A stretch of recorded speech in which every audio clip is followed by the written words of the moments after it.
Shalom teman-teman, aku mau balas saudara kita ini lagi ya. Masih kelanjutan yang kemarin.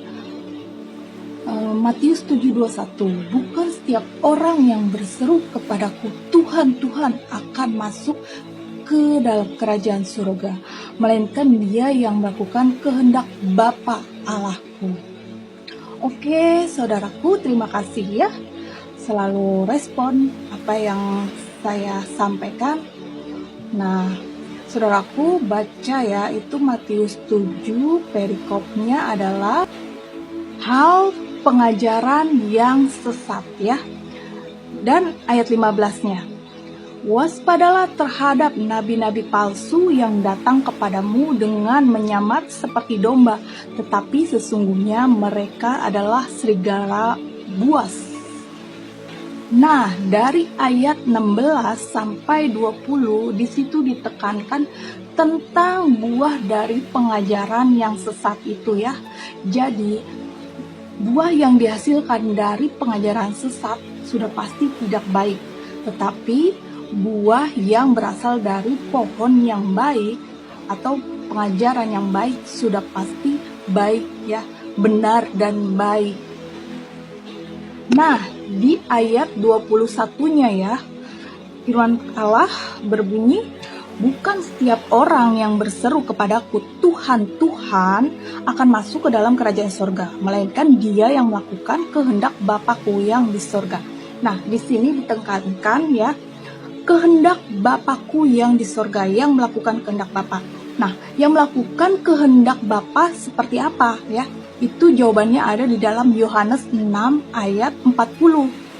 Begini firman Tuhan, sebab inilah kehendak Bapakku, yaitu supaya setiap orang yang melihat Anak dan yang percaya kepadanya beroleh hidup yang kekal, dan supaya aku membangkitkannya pada akhir zaman.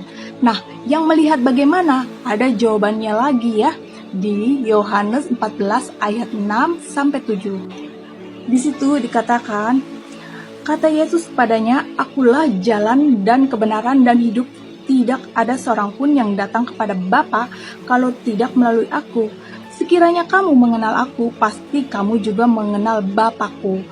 Nah, sekarang ini kamu mengenal dia dan kamu telah melihat dia. Nah, saudaraku, pasti banyak yang beranggapan mengenai Yohanes 14 ayat 6 dan 7 itu adalah Yesus hanya sebagai utusan ya, atau jalan. Tetapi di dalam Yesaya 63 ayat 9 berkata, begini firman Tuhan, dalam segala kesesakan mereka bukan seorang duta atau utusan, melainkan ia sendirilah yang menyelamatkan mereka. Dialah yang menebus mereka dalam kasih-Nya dan belas kasihan-Nya. Ia mengangkat dan menggendong mereka selama zaman dahulu kala. Nah, di situ dikatakan menyelamatkan sejak zaman dahulu kala ya. Siapa penyelamat kita? Ya, yang kita ketahui kan penyelamat kita adalah Yesus Kristus ya. Dan di dalam Yesaya 63 ayat 16 di situ dikatakan Bapa adalah penebus kita. Begini firman Tuhan, bukankah engkau Bapa kami? Sungguh Abraham tidak tahu apa-apa tentang kami, dan Israel tidak mengenal kami. Ya Tuhan, engkau sendiri Bapa kami, namamu ialah penebus kami sejak dahulu kala. Jadi saudaraku, yang dimaksud di dalam Matius 7 ayat 21-22, nah 22-nya ini ya, mari kita baca lagi. Pada hari terakhir, banyak orang akan berseru kepadaku, Tuhan, Tuhan, bukankah kami bernubuat demi namamu dan mengusir setan demi namamu dan mengadakan banyak mukjizat demi namamu juga? Ya, ayat 23-nya. Pada waktu itulah aku akan berterus terang kepada mereka dan berkata, aku tidak pernah mengenal kamu, nyahlah daripadaku kamu sekalian pembuat kejahatan. Jadi saudaraku, yang dimaksud di situ adalah mereka orang-orang yang percaya kepada Tuhan Yesus Kristus, tetapi hanya sebagai jalan, sebagai juru selamat, ya. mereka tidak mengenal Tuhan Yesus yang sebenarnya, yang adalah Tuhan Yesus Allah Bapa sesungguhnya dari sejak kekekalan sampai akhir, karena Dia adalah Alfa dan Omega. Nah, bagaimana kalau orang-orang itu tidak mengenal?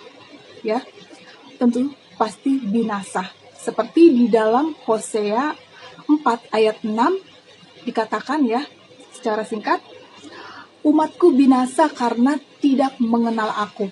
Seperti itu.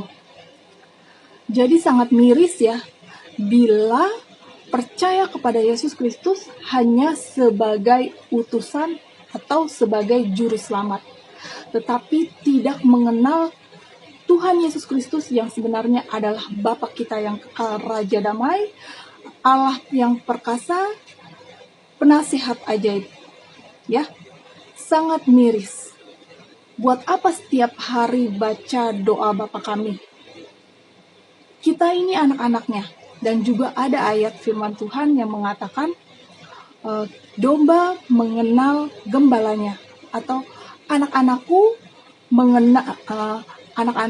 mengenal suaraku. Nah, di situ yang berkata adalah Tuhan Yesus. Jadi Tuhan Yesus adalah Bapa. Pasti seorang Bapa mengenal anaknya, dan seorang anak pasti mengenal bapaknya. Nah, seperti itu. Jadi, mohon maaf, saya yang masih baru juga, saya sangat yakin bahwa Tuhan Yesus adalah Bapa yang kekal itu, ya. Karena ketuhanan Kristen memang mungkin memerlukan akal yang sangat tinggi ya, luar biasa ya. Tetapi gunakanlah kerendahan hati untuk dapat mengerti semua itu. Jangan sombong. Bila kita mengutamakan kesombongan kita, kita tidak akan bisa mengenal Allah kita yang sungguhnya, yang adalah sebenarnya Tuhan kita Yesus Kristus, karena Dia sudah begitu baik, cintanya yang begitu besar buat kita, menyelamatkan kita. Ya, saudara-saudaraku semua, kenalilah Tuhan kita yang benar. Ya, Dia sudah banyak memberi petunjuk di Alkitab. Tuhan kita itu adalah Yesus Kristus. Dia adalah Bapa kita, Ilahi, Sang Ilahi. Dia yang maha tinggi dari ilah-ilah lain. Dialah yang maha benar. Hanya Dia. Seperti itu. Bersyukurlah bagi kita yang sudah mengenalnya dengan benar. Ya, tetap teguh di dalam iman Yesus Kristus. Tuhan Yesus Kristus menyertai kita semua. Allah kita, Bapa kita. Kita tidak akan pernah merasa kesepian, karena Tuhan kita adalah Bapa kita sampai di kekekalan nanti. Amin. Tuhan Yesus memberkati. Salam.